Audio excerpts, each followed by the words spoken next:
Bonjour à tous, chaque jeudi nous actualisons notre tendance météo à 4 semaines, ça va nous amener quasiment jusqu'à la fin du mois de mars, donc avec toutes les vacances scolaires, la suite et la fin, et puis ça va nous donner déjà le début du printemps météorologique, qui est le 1er mars. Alors en attendant, vous l'avez compris, c'est le retour des perturbations, aussi bien au nord qu'au sud, justement pour la semaine qui vient.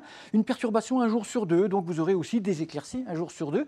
Et en passant sur les montagnes, surtout mardi soir, ça va donner de la neige, un bon coup de neige d'ailleurs, puisque la perturbation va traverser toute la France du nord vers le sud, à tel point que ça pourrait donner d'ailleurs des pluies orageuses autour de la Méditerranée. Donc voilà, ça sera donc parfois assez perturbé. Mais par contre, c'est surtout la semaine du début mars qui pourrait être beaucoup plus active, beaucoup plus intense.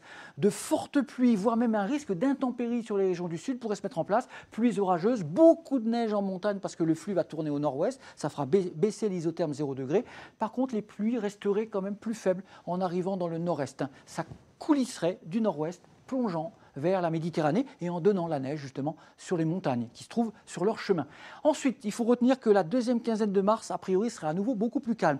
L'anticyclone pourrait revenir graduellement entre le 10 et le 16, avec peut-être encore quelques faibles pluies dans le nord-ouest, mais on va sentir quand même l'amélioration avec des températures à peu près de saison, des nuits fraîches, mais des après-midi convenables. Et puis ensuite, après le 15, donc, on pourrait vraiment retrouver du beau temps, une belle période du 17 au 23. L'anticyclone serait sur la France et l'Europe de l'Ouest, avec les brouillards le matin, sans doute des petites gelées matinales, et de plus en plus doux les après-midi. Ça sent un peu le printemps. Petit à petit, la saison se fait.